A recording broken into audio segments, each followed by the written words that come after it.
আসসালামু আলাইকুম। দেশ ও দেশের বাইরে যে যেখান থেকে আমার ভিডিও দেখছেন সবাইকে স্বাগত। তো আমি হাজির হলাম, অনেক শত্রু আছেন যাদের পুকুরে মাছ থাকে সেই মাছগুলো কিভাবে ধ্বংস করবেন, তবে এই কাজটি ভালো না। তো এগুলো কাজ করা ঠিক হয় না। তো অনেকেই বলেন যে গুরুজি এই বিদ্যা দেন, এই বিদ্যা দেন। তো তাই ক্ষেত্রে আমি ইউটিউবে আপলোড করছি। তো এগুলো বিদ্যা সবাই প্রয়োগ করবেন না। যার একান্তভাবে দরকার হবে, বিশেষ প্রয়োজন হবে সে প্রয়োগ করতে পারবেন। তো তারপরেও আমার কাছ থেকে অনুমতি নিয়ে প্রয়োগ করতে হবে। অনুমতি ছাড়া কখনোই এই মন্ত্রটি প্রয়োগ করতে যাবেন না। তো অনেক সময় দেখা যায় শত্রু আছে, সেই শত্রু বিভিন্ন দিক দিয়ে শত্রুতা করতেছে বা শত্রুর ক্ষতি সাধনা করতে তাকে হয়তো আপনারা তার একটি পুকুর আছে বা পুষ্কুনি আছে তার মাছগুলোকে ধ্বংস করে দিবেন। সেই উপায়গুলো আমি বলে দেব, অবশ্যই আপনারা ভালোভাবে জেনে নেবেন। তো ভিডিওটি শুরু করার পূর্বে যে সকল দর্শক এই চ্যানেল নতুন এখনও সাবস্ক্রাইব করেন, চ্যানেলটি এখনই সাবস্ক্রাইব করে পাশে থাকা বেল আইকনটি বাজিয়ে দিন।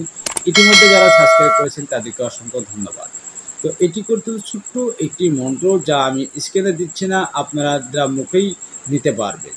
তো মন্ত্রটি দেখার আগে আগাম সতর্ক বার্তা।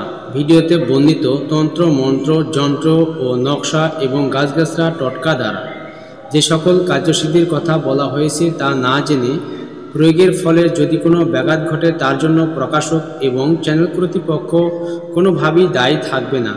তাই সিদ্ধিগুরুর অনুমতি নিয়ে বুঝে শুনে নিজ দায়িত্বে কাজগুলো করবেন। অন্যায় কাজে ব্যবহার করা সম্পূর্ণ নিষিদ্ধ। তো আপনারা যেইভাবে কাজ করবেন, যেই নিয়মে কাজ করবেন, সম্পূর্ণভাবে আপনাদের বলে দিচ্ছি শর্টকাটে। তো মন্ত্রটি হচ্ছে ওম জলে জলে সাহা, ওম জলে জলে সাহা। এই মন্ত্রটুকুই আপনারা জপ করবেন।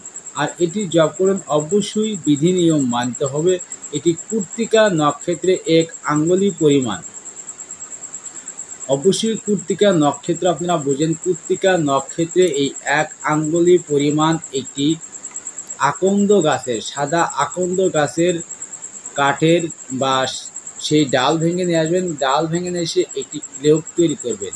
কিলক তৈরি করে তার উপরে উল্লেখ্য মন্ত্রটি, যেই মন্ত্রটি আপনাদেরকে আমি পড়ে শোনালাম, সেই মন্ত্রটি 108 বার জপ করে ওই কিলকটি অভিমন্ত্রিত করে যেই পুকুরে আপনারা মাছ নষ্ট করতে চান ওই পুকুরের ভিতরে নিক্ষেপ করবেন। নিক্ষেপ করলে দেখবেন ওই পুকুরের মাছ 3 দিনের মধ্যে ধ্বংস হয়ে গেছে, সম্পূর্ণ মাছ উধাও হয়ে গেছে।